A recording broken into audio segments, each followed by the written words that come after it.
भी आप लोग के प्रश्न हैं तो एक एक करके आप लोग हाथ खड़े कर सकते हैं एंड मैं उनको अनम्यूट कर दूंगा। और एक तो क्वेश्चन हमारे पास ग्रुप चैट पे आया हुआ ही है। भैया एक आया हुआ है, समत्व भाव को कैसे विकसित करें?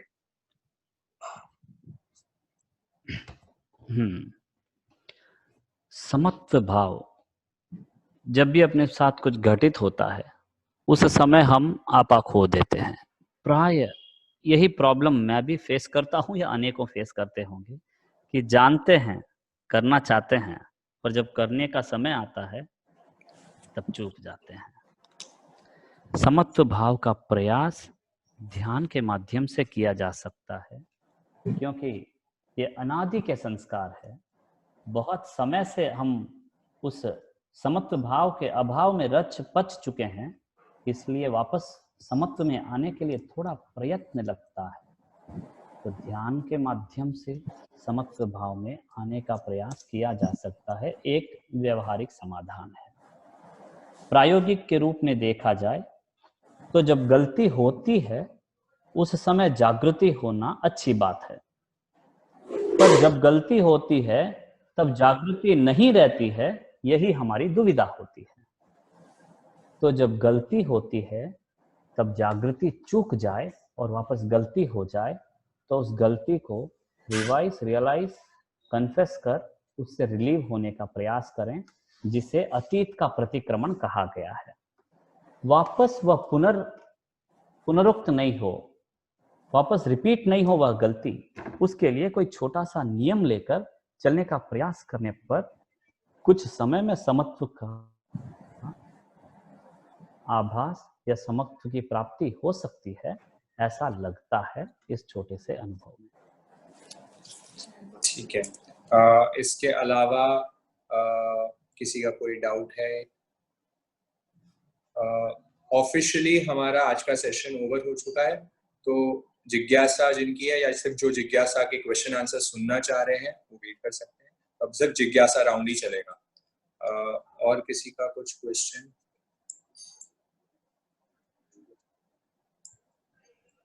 आशीष का कुछ आया है?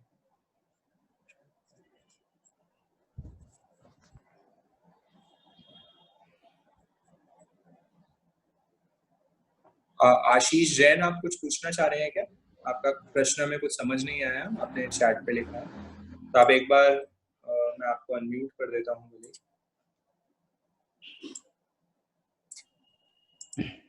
हाँ, आपको अनम्यूट कर दिया आशीष जी मैंने। आशीष जी, आशीष जी हमको अनम्यूट कर दिया है। ठीक है।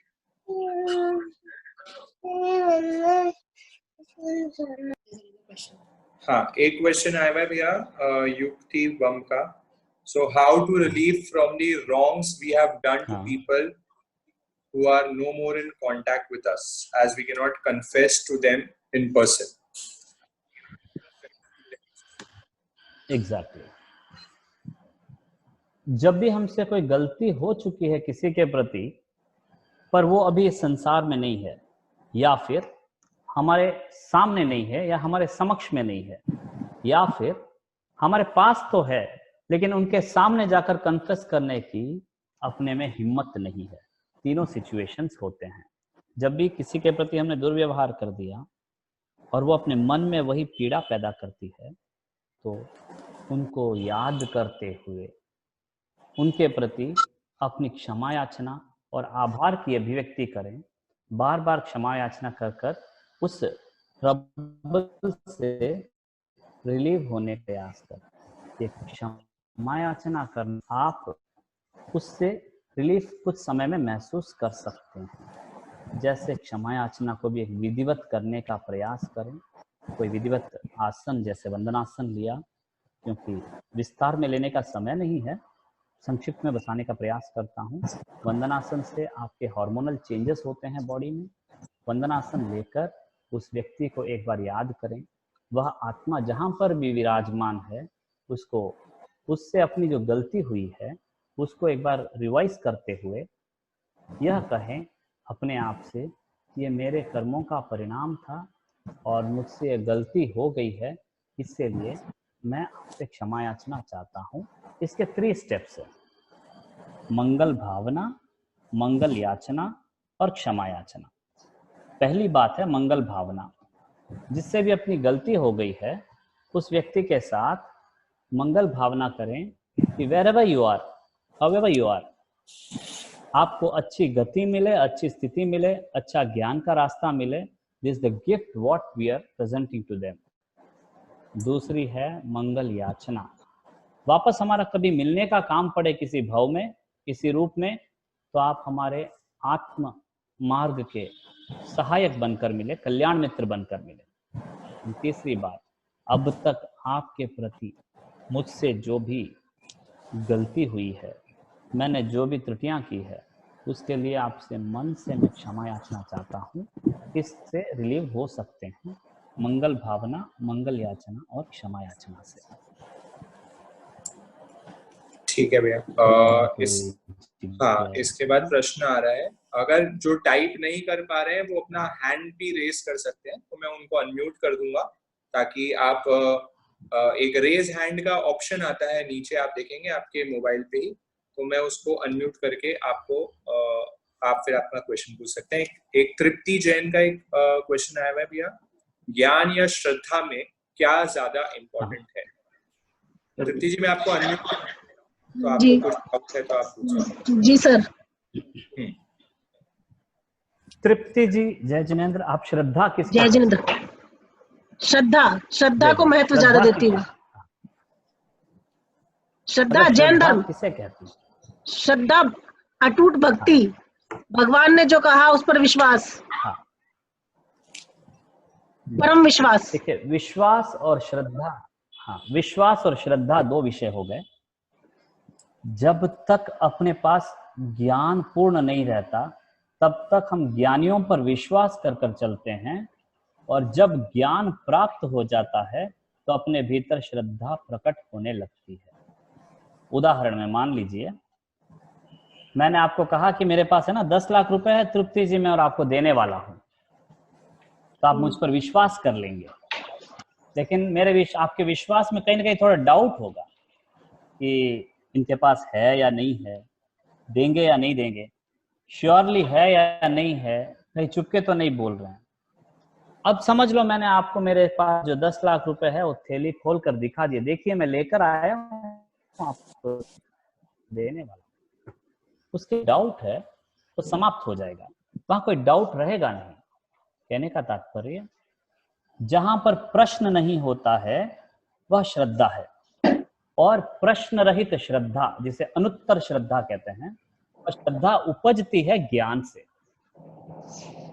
इसलिए प्रारंभिक महत्व ज्ञान प्राप्ति का, और ज्ञान प्राप्ति विश्वास के साथ चलने की मैं आपको निवेदन करता हूं। सर, पर ज्ञान जैसे समझिए कंफ्यूजिंग है तृप्ति जी। हाँ, कंफ्यूजिंग थोड़ा है, क्योंकि मेरे को लगता है कि जैसे भगवान की वाणी पे अटूट श्रद्धा है, वो समझ में मेरे को नहीं आता। भगवान ने बहुत सारी बातें बताई, शास्त्र लिखे हैं, आगम है, लेकिन मुझे पता है कि जो उसमें उन्होंने कहा है वो सच है, वो बिल्कुल सही है, मुझे उस पर चलना चाहिए। मुझे इतना ही समझ में आता है।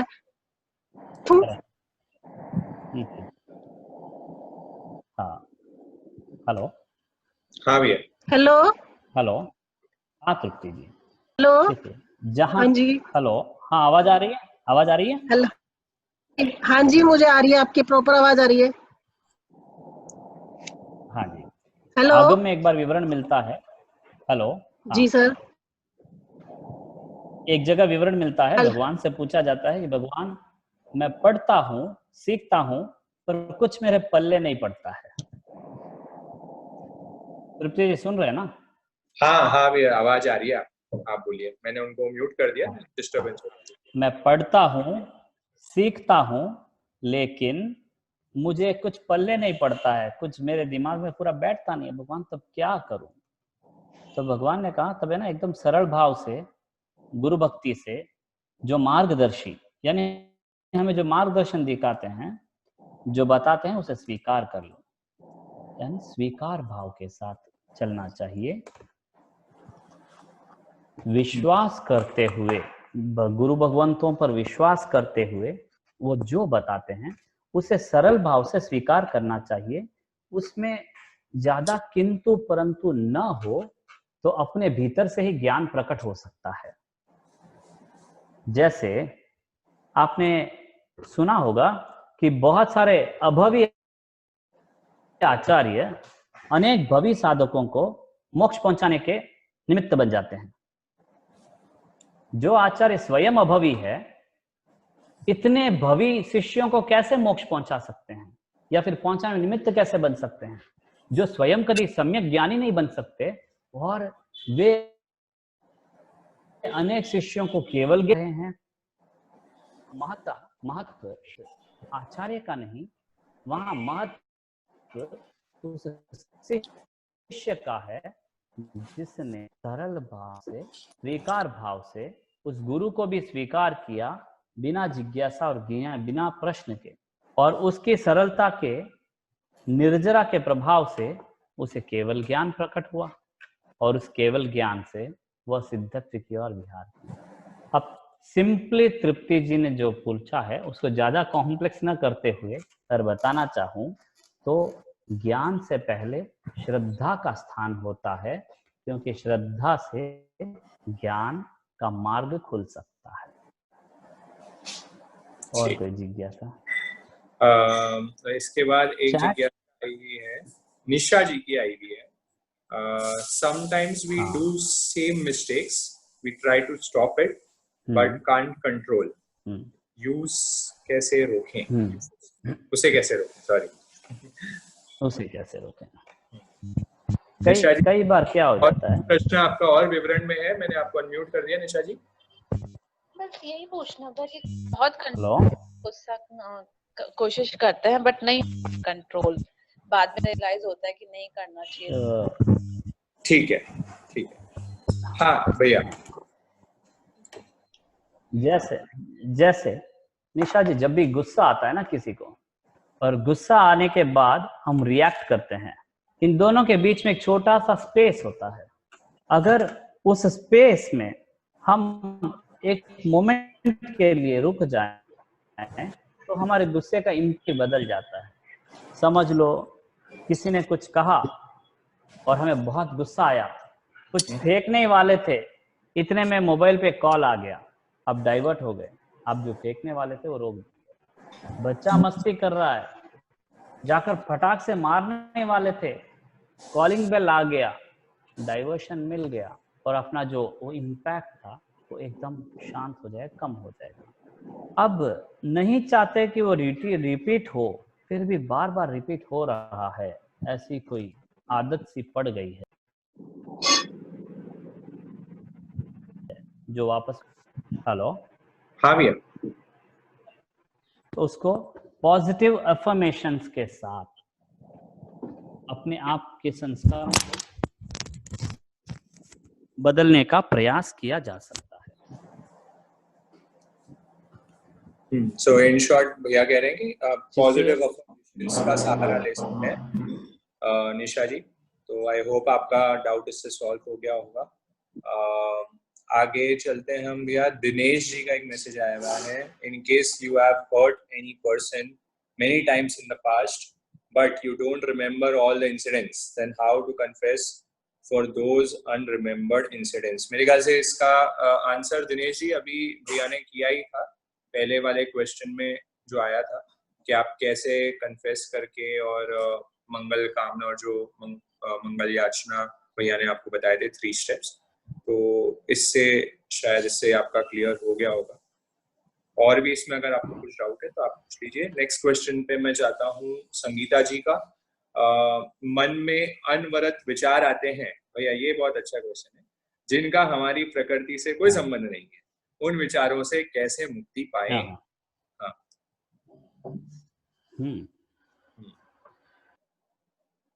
आप अनम्यूट हो गए भैया, 1 मिनट। अपनी प्रकृति के, हेलो, अपनी प्रकृति के साथ कोई संबंध ही नहीं है, फिर भी कई बार कुछ ना कुछ विचार आ जाते हैं, कुछ ना कुछ दृश्य आ जाते हैं, कुछ ना कुछ अलग अलग से फीलिंग्स आ जाते हैं। ये सारे वो कचरा है जो पूर्व में अपने भीतर कलेक्ट हो चुका है। जैसे एक कमरा बहुत दिनों से बंद पड़ा है, उसमें बहुत सा कचरा इकट्ठा हो जाता है, और प्राय कोई व्यक्ति ध्यान करना प्रारंभ करता है तब तो और ज्यादा विचार आने लगते हैं। कोई बोलते हैं मैं ध्यान पे बैठते ही मेरे तो बहुत सारे विचार आते हैं, और जो नॉर्मल में जो विचार होते हैं उससे भी बहुत ज्यादा विचार आने लगते हैं। ऐसा देखा गया कि जैसे ही कमरा बहुत दिनों से कचरे से भरा है और आप सडनली एक दिन जाकर उसका झाड़ू निकालते हो, तो उसको सफाई करते समय बहुत सी धूल ऊपर उठती है, ये स्वाभाविक है। अब ऊपर उठने वाले धूल से अगर डर,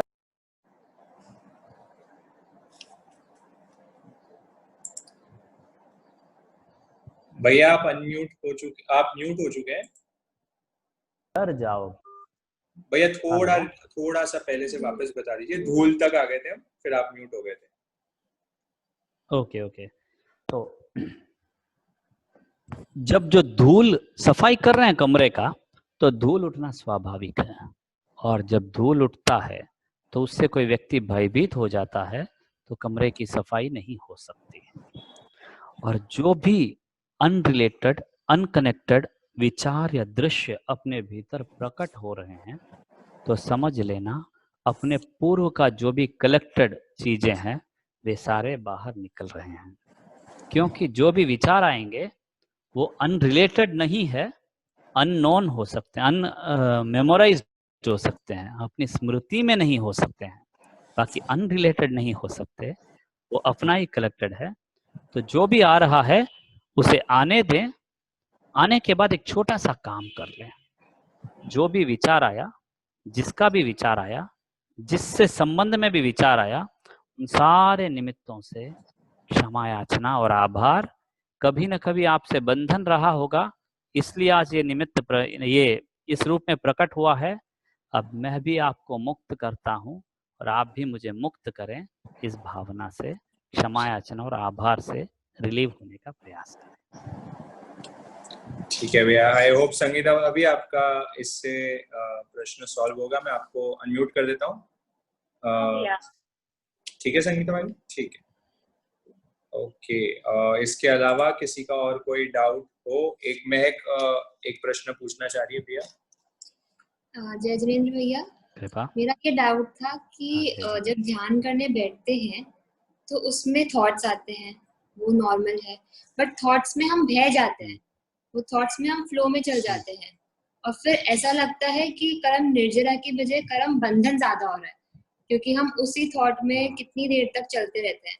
और उससे बेटर लगता है कि हम स्वाध्याय कर ले या कुछ और कर ले, तो उसमें हम एटलीस्ट कुछ गलत थॉट्स तो नहीं आ रहे हैं। तो ये एक बाधा महसूस होती है, ऑब्स्टिकल जैसा लगता है। तो इसके लिए क्या सही चीज रहेगी करना?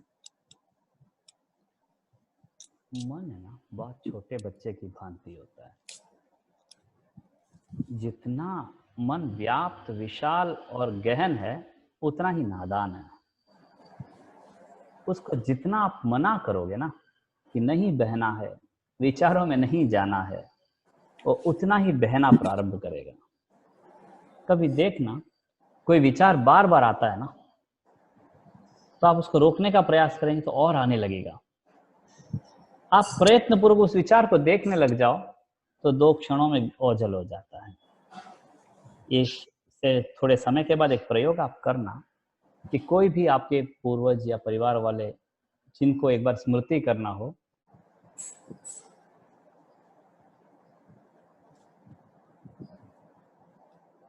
भैया आपकी वॉइस चली गई है अभी। हेलो, हाँ अभी आ रही है। पूर्वज पहुंचे थे। अरे हाँ, कोई भी एक व्यक्ति को मेमोराइज करने का प्रयास करना कि मैं आंखें बंद करके उनको देखता हूं। कितने सेकंड्स देख पाओगे? ज्यादा से ज्यादा एक ब्लिंक होगा, उस ब्लिंक से ज्यादा आप नहीं देख पाओगे, क्योंकि जो आप चाहते हो ना वैसा मन नहीं करता है। मन तो अपने हिसाब से चलता है। और इस पर आप प्रेशराइज न करें कि कोई विचार नहीं आना है, सिर्फ श्वास पर ही चलना है, ऐसा न करते हुए उसको सिर्फ एक सजेशन देकर छोड़ दें कि मुझे श्वास पर ध्यान देना है। अब जब मन बह रहा है उसे बहने दे, रोके नहीं। बहते बहते उसको अपने आप याद आएगा कि I have to come back on my श्वास, जिसे हम बुद्धि कहते हैं। बुद्धि का सहयोग मिलता है। तो जैसे स्मृति हुई, श्वास पर आ जाएं और वापस चले जाता है, जाने दें। जब याद आया श्वास पर आ जाएं। You would have heard a song, नादान परिंदे घर आजा, घर आजा।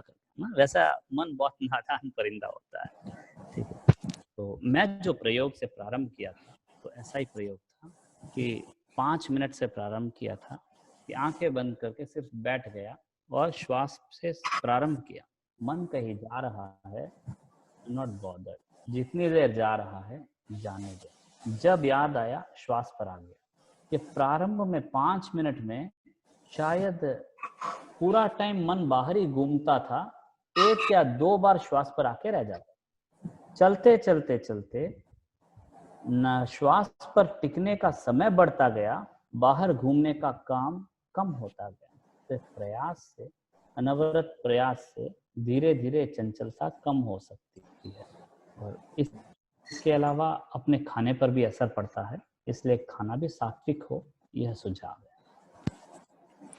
और कोई जिज्ञासा? Thank you. हाँ ओजस्वी, मैं आपको अनम्यूट कर रहा हूँ। हाँ ओजस्वी। सर आपने जो बोला मुझे बड़ा अच्छा लगा आज। आपकी हिंदी वोकैबुलरी बहुत ज्यादा अच्छी है। और बहुत सर बहुत आपने आभार। Thank you. सर आपने कहा था कि ना जो भी आज आपके साथ हो रहा है वो आपके पहले के कर्म है।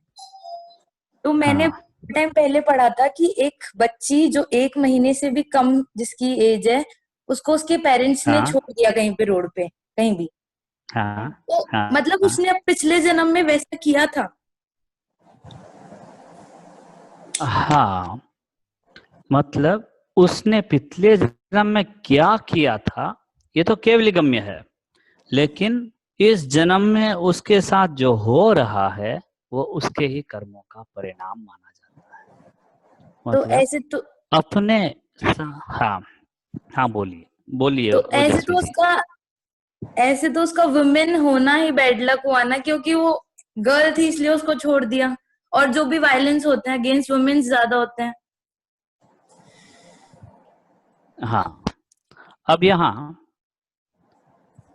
जहाँ लाड प्यार की बात होती है ना, वहां पर भी बच्चियों को ज्यादा लाड प्यार मिलता है ओजस्वी जी, ठीक है। तो अपने साथ जो भी सुख और दुख की अनुभूति होती है, उन सब के पीछे हम कर्म ही कारण मानकर चलते हैं, ठीक है। अध्यात्म यही कहता है कि कर्म के कारण ही सब कुछ होता है। यहाँ विमेन होना या मेन होना ये फर्क नहीं रहता। एक छोटी सी एग्जाम्पल बताता हूँ कि आगम में एक स्टोरी आती है, उसमें मृगापुत्र नाम का एक लड़का होता है। वो जब जन्मता है ना, जन्मते ही लड़का है, वो जन्मते ही खाना जब खाता है वो उसको डाइजेस्ट नहीं होता है, उसका सारा खाना वही उल्टी कर देता है। उस उल्टी किए हुए खाने को ही चाटता है। उसके सारे शरीर के कोई अंग नहीं होते हैं, वो एक गोले की तरह होता है। जैसे एक्सप्लेनेशन उसमें दिया गया है, सुनते हैं तो बहुत दर्दनाक लगता है। यानी यहाँ व्यक्ति लड़का है लड़की है, इसमें कोई बड़ा अंतर नहीं लगता, परिणाम तो सिर्फ कर्मों का है। कर्मों के अनुसार ही व्यक्ति अपने सुख दुख को भोगता है और अनुभव करता है। जैसे आपने उदाहरण दिया उस लड़की का, समझ लो कोई केवल ज्ञानी हो और हेलो हाँ ओजस्वी जी सुन रहे हैं ना? हाँ मैं कोई सुन रही केवल हूँ। ज्ञानी हो और उनसे पूछा जाए, उदाहरण में सपोज मान ले, और केवल ज्ञानी अगर कहे कि पूर्व में ये दोनों जो अभी इनके माता पिता है, ये दोनों इनके बच्चे थे और पूर्व में उन्होंने ऐसा किया था, तब हमें दोनों न्याय लगने लगेगा। बट प्रेजेंट सिचुएशन को देखकर हम उस सिचुएशन से बहते हैं, क्योंकि वो सिचुएशन थोड़ी दर्दनाक होती है, दयनीय स्थिति होती है। यहाँ हालांकि लड़की या लड़का दोनों ही अपने सुख दुख के कर्ता होते हैं और दोनों ही अपने भविष्य के निर्माता होते हैं, इसमें कोई भेद नहीं है। लेकिन डिफरेंस तो है ना ओजस्वी जी आपको सर, लेकिन डिफरेंस तो है ना, वुमेन्स की जो फिजिकल स्ट्रेंथ है वो कम होती है, उसकी वजह से उनको थोड़ी ज्यादा वो बियर करनी पड़ती है। तो मतलब ऐसा नहीं है कि उनके कर्म पिछले जन्म में ऐसे थे कि उनको इसमें ज्यादा भोगना है इसलिए वो विमेन है। देखिए, स्ट्रेंथ की बात करें ना तो सहनशीलता और क्षमता वैसे व्यवहार में देखें तो वुमेन्स में बहुत ज्यादा होती है, मेन में उतनी नहीं होती है। जितना पेशेंस लेवल और जितना सहने की क्षमता उसकी तुलना में मेंस में बहुत कम होती है क्षमता। तो पर आगम में ऐसा विवरण मिलता है कि आई एम सॉरी टू से दिस, जो विवरण है वो बता रहा हूं कि माया कपट करने पर स्त्री का भाव प्राप्त होता है, ऐसा विवरण मिलता है। हेलो, हाँ, थोड़ा इजी करके बताओ ना, ये माया भाव क्या? मतलब जो भी पूर्व भाव में किसी को मिसगाइड करता है, जो भी पूर्व भाव में करता कुछ है और दिखाता कुछ है, या फिर जो भी इस भाव में किसी को मिसगाइड करता है या करता कुछ और दिखाता कुछ है, उसे स्त्री का भाव प्राप्त होता है, क्योंकि स्त्री को बहुत कुछ सहने का अवसर प्राप्त होता है। पुरुष उतना नहीं सहता जितना स्त्री जितने चीजों को सामना करती है, जितने चीजों को सहन करती है।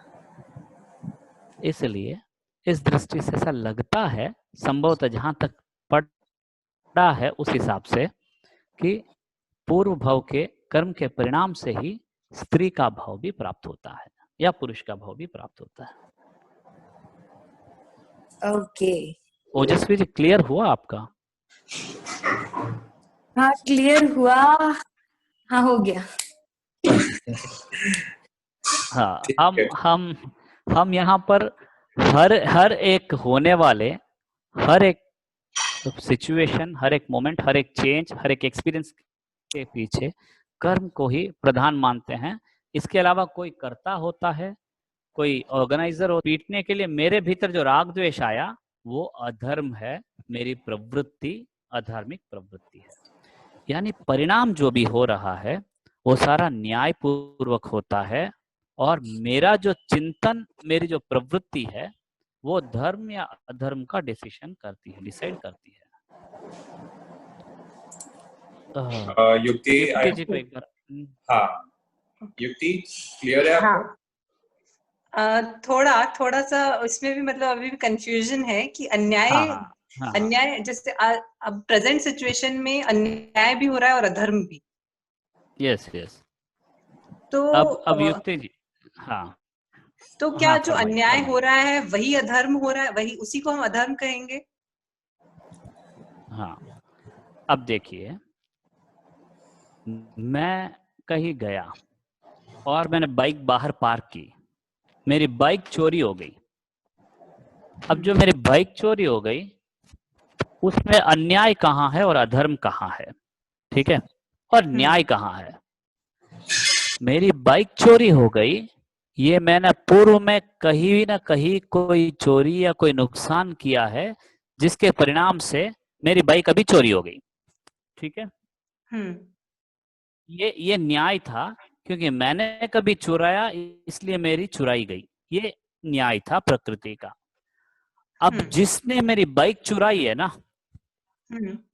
उसने जितना नुकसान मेरा किया है ना, उससे बहुत ज्यादा नुकसान खुद का कर लिया है, क्योंकि उसने भविष्य में उसकी चुराई जाएगी उसका रिजर्वेशन कर लिया है। और भविष्य में खुद का नुकसान का रिजर्वेशन करना अधर्म है। तो उस व्यक्ति ने जो स्वयं के साथ किया वो अधर्म है, और मेरे साथ जो घटित हुआ वो प्रकृति का न्याय है। ये जनरली ये न्याय का कॉन्सेप्ट डीप है, काफी गहरा आध्यात्मिक है, क्योंकि भगवान जितने भी हुए ना, पारशनाथ भगवान, अनम्यूट है क्या नहीं युक्ति नहीं, जी? सुन रही हूँ। हाँ, सुन रहे हैं ना? हाँ, अब युक्ति जी, पारेशनाथ भगवान को कमट ने बहुत तकलीफ दिया, वेदनाएं दी ना, तो कमट ने भगवान के साथ न्याय किया या अन्याय किया? अन्याय किया उसने, मतलब अगर हम जनरल दृष्टि से देखें तो, लेकिन उनके कर्म काटे तो उस दृष्टि से न्याय है। मतलब हम जनरल दृष्टि तो बाहर की दृष्टि है, जैसे एक स्टेज पर एक आदमी द्रौपदी का वेश पहनकर आता है तो वो लड़की लगती है, औरत लगती है, वो जनरल दृष्टि है। लेकिन सच्चाई वो होती है जो भीतर में है, जो भीतर में वह व्यक्ति एक आदमी है, वो सच्चाई है। वैसे ही जनरल दृष्टि जो दिख रही है, जो व्यवहार है, उसमें तो लग रहा है कमट भगवान को कितना वेदना दे रहा है, कितना अन्याय कर रहा है भगवान के साथ। पर भगवान के कर्म के उदय का परिणाम था जिसके वजह से कमट उनको तकलीफ दे रहा था। उल्टा कमट के उपकार से भगवान की निर्जरा हो रही थी। और एक एग्जाम्पल जोड़ना चाहूंगा, तोमिल ब्राह्मण ने गज सुकुमाल के ऊपर खीरे रखे ना। हाँ, हेलो, हाँ जी। तो खीरे रखे, जिस खीरे के परिणाम से केवल ज्ञान का प्रतिफल मिल गया, अब ये खीरे रखना शुभ था या अशुभ था? वही बात हो केवल जाती ज्ञान जिस पाप के उदय से, जिस पाप के कटने से केवल ज्ञान प्राप्त हो जाए, ऐसा पाप भी मिल जाए तो अच्छा ही है ना। हाँ, यानी ये बात न्याय सही अन्याय है। की बात करें तो बिना कर्म के उदय के कुछ परिणाम नहीं होता है। अपने साथ होने वाला हर अशुभ और शुभ प्रवृत्ति अपने कर्मों के परिणाम से ही होता है, और अपने कर्मों के दोष को हम किसी और पर थोपते हैं, ये अधर्म हो जाता है। क्योंकि जब आप किसी को दोषी कहोगे ना, आपका अहंकार भरेगा, और स्वयं को दोषी कहोगे ना, आपका अहंकार टूटता है। तो वापस अपने विषय पर आते हुए, कि अपने साथ जो भी घटित होता है वह अपने कर्मों का परिणाम है, इसलिए वह न्याय है। भले ही बाहर की दृष्टि में अन्याय लग सकता है, व्यवहार की दृष्टि में, पर कर्म के स्तर पर वह न्याय चल रहा है। और जो भी प्रवृत्ति राग द्वेष पूरित है वो अधर्म है। अच्छा, तो इसी में जैसे आपने अभी समझाया कि राग द्वेष से जो भी हो रहा है वो अधर्म है, ठीक है। तो अगर जैसे हमारे किसी बच्चे को या हमारे किसी भाई बहन किसी को भी कोई मतलब जानबूझ के या किसी भी तरह से घात पहुंचाता है, जैसे मार देता है, तो हमें उस दृष्टि से, अब वो व्यवहार दृष्टि भी हमें रखनी है और हमें अभी धर्म दृष्टि भी रखनी है, तो उस समय पे हमें क्या करना होगा कि हमारी दोनों चीजें, क्योंकि ऐसा धर्म में भी कहा है और आदिनाथ भगवान ने इसीलिए पनिशमेंट का जो है ये बनाया था, क्योंकि लोग गलत जा रहे थे। युक्ति जी, हाँ, आपका कहने का मतलब है जब बच्चा गलती कर दे तो उसको चुपचाप स्वीकार कर लें, उनको अनुशासन के लिए दंड भी दें। बराबर, ठीक है। दो चीजें हैं, अनुशासन के लिए दंड देना स्वीकार्य है, जरूरत है, आवश्यक है, अपेक्षित है। एक तो हो गया बच्चा गलती कर रहा है, गुस्से में आके आपने उसको दो चार मार दिया। दूसरा, उसको सुधारने के लिए समझ के साथ आपने जाकर उसको डांटा और गुस्सा दिखाया, दोनों में बड़ा अंतर है। पहले वाले में आप गुस्से के कंट्रोल में चले गए, दूसरे वाले में गुस्सा आपके कंट्रोल में था और आपने कंट्रोल्ड वे में गुस्से को अभिव्यक्त किया ताकि मैं उसको डांटूं। तो आप समझ के साथ उसको डांटते हैं, अनुशासन के लिए डांटते हैं, वह तो ठीक है। आप क्रोध के वश में आकर प्रतिक्रिया कर लेते हैं, ये आपके, उनके और सबके लिए नुकसानदायक है। तो दैट इज अवॉइडेड, उसको अवॉइड किया जाता है। जहां आप क्रोध के वश में आकर कर लेते हैं और जब करते हैं आपको पता नहीं चलता है कि मैंने इतना मार दिया उसको, मैंने इतना डांट दिया उसको, क्योंकि जो करते वक्त मुझे आभास नहीं था, मैं बेहोश हो गया था, होश में नहीं था, गुस्से के वशीभूत हो गया था। ऐसी स्थिति नहीं आए, मन अपने वश में हो, हम मन के वश में नहीं जाए। क्योंकि कहा जाता है ना कि मन हमारा दास है, मालिक नहीं, और जिस दिन दास मालिक बनकर बैठता है उस घर का नाश हो जाता है। तो मन अपने वश में हो, हम मन के वशीभूत होकर प्रवृत्ति न करें। समझ में आया युक्ति जी? जी प्रयास जी तो जी किया था। हाँ हाँ जी, हाँ, बिल्कुल समझ में आ और गया। कोई?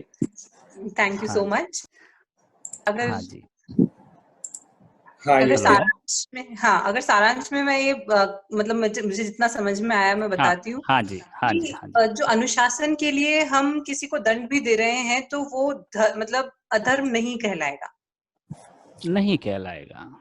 जी, मतलब अगर हम अपने बराबर, राग द्वेष से रहित होके सिर्फ न्याय नीति से देखते हैं, हाँ, देखते हुए करते हैं। एग्जैक्टली, जी हाँ, ठीक है, क्योंकि आप धन्यवाद। कर्तव्य का पालन कर रही है, आप कर्तव्य का हम्म, पालन कर रही है वहां पर। ठीक जी है, धन्यवाद, आभार। भैया ऑलमोस्ट सभी